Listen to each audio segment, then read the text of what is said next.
Hello 8th graders. So this is the moon phase model activity. So if you chose not to do the gizmo, this is the one you're going to be working on. And there's already some adjustments. So the materials that you're going to need for this. Okay, one sheet of unlined paper, a metric ruler, and then a drawing compass. Well, I've basically provided all this for you, or what you would need it for, because I gave you the unlined paper and then I created the circles to go along with it. Okay, so you have very little work you actually need to do with this. You will still need a metric ruler. I just grabbed this. It's also a compass, just in case, but I shouldn't need anything really much bigger than this. So let's go through these procedures. So, locate the center of the unlined sheet of paper, make a small dot to mark the center. That has already been done for you.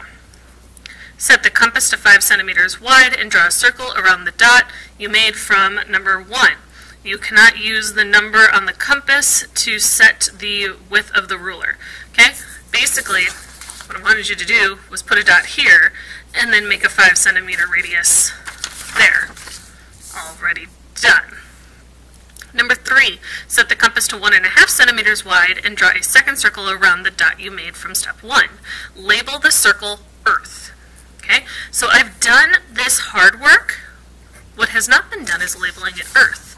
So when I flip back to this, essentially this circle needs to be labeled Earth.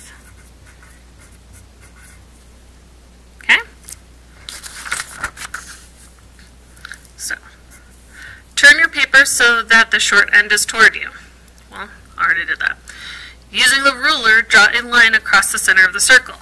Done. Done. Draw a second line across the circle perpendicular to the first line. So essentially what it was having you do was draw, draw. Draw a third and fourth line across the circle at 45-degree angles to make of the first 2 lines. Again, that is done, because it wanted you to do this and then this. Set your compass to 1 centimeter wide and draw a circle at the end of each of the lines you drew from steps 5, 6, and 7. So, all of these ones. Label one of the circles moon.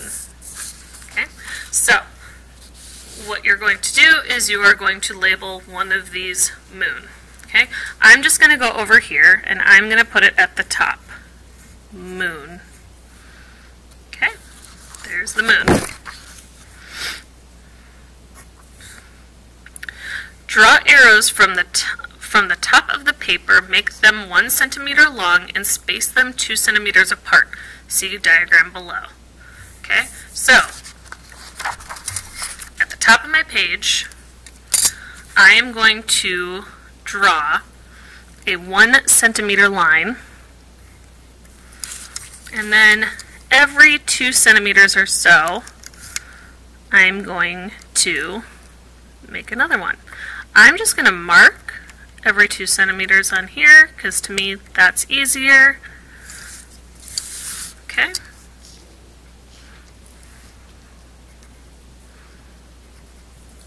And then I'm going to go back and I'm going to draw my lines to be about 1 centimeter.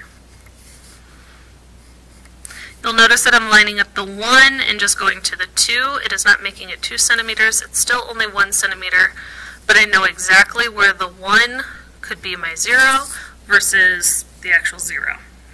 Okay? So that, and then you are going to draw arrows.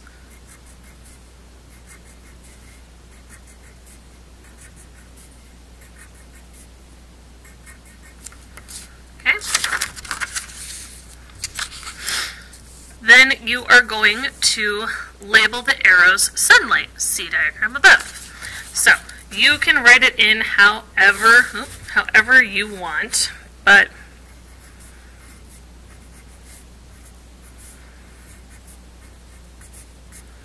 sunlight. There you go. So The idea is that anything above this is where the sun would be, versus you have the moon and then you have the earth. Draw a horizontal line perpendicular to the sunlight arrows through each, that's supposed to be each, of the moon circles. Okay, so I am going to draw a horizontal line through the middle of each of the moon circles. And I'm going to keep it perpendicular, meaning, or sorry, if this is coming down, it would make like an X. Okay, so I'm keeping the lines kind of parallel with the actual sunlight diagram. So, I'm not really moving my ruler. That was a really bad line. Okay? But I'm not really moving my ruler other than to just get it to the next circle. They're all still going straight across. Okay?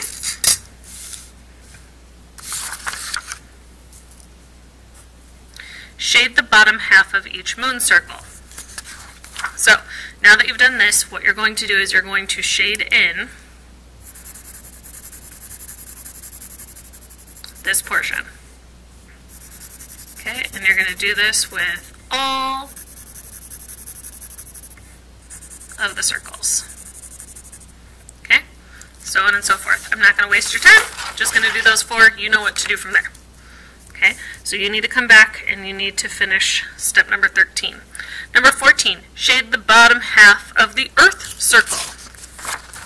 So Earth is here, and I am going to shade in the bottom half. Okay, now hopefully you can scribble in the lines, unlike me today apparently. So number 14 is done. Draw 8 more circles the same size as the circles you drew in step 8. Draw the circles so that outside of each circle is about a half a centimeter from the other moon circles. The new circle should be lined up with the other moon circles and the Earth circle. That was already done for you. Starting with the moon circle at the top and going counterclockwise, which means you are going to be going in this direction. Okay? Label the moon circles with the following names. Put the labels on the outside of the circles. So new moon. This one is your new moon because you're starting at the top. New moon. Okay? So, did that one. Now, waxing crescent. So I'm going to write it over here.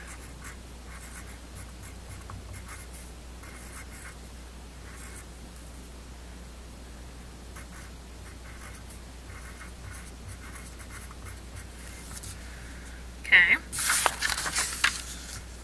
First quarter.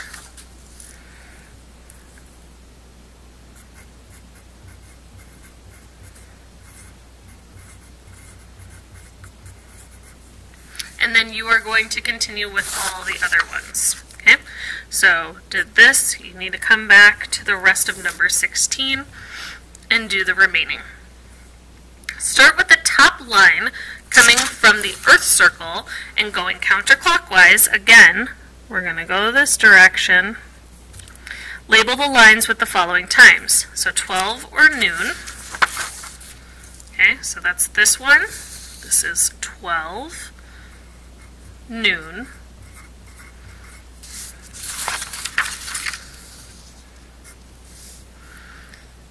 Going counterclockwise, and then 3 p.m.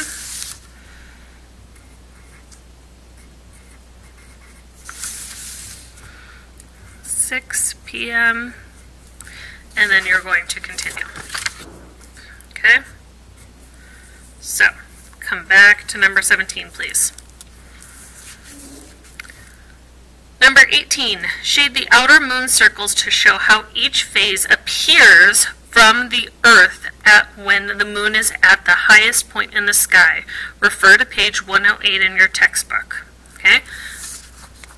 If we have a new moon, we are viewing this shadow, which means that in our night sky, the new moon is completely blacked out. Okay? We don't actually see hardly anything of the moon in this stage. Okay? Versus our waxing crescent. Okay. Shade the outer circles as it would appear. Okay. Then you get the waxing crescent, where we would start to see light on the right. Okay.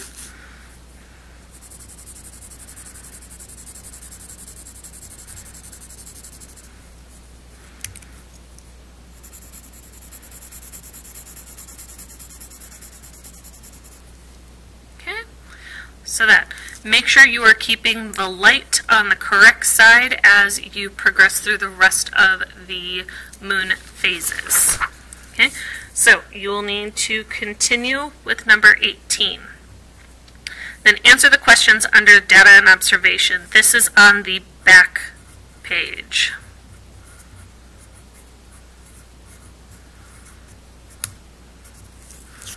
Nope.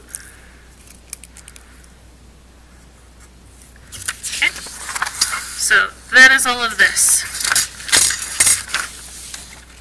Okay, what fraction of the moon's surface is always in sunlight? So this is like 10%, 5%, 20%, 50%, 100%, whatever. Can you always see the lighted part of the moon? And then what fraction in fourths? So that would be 1/4,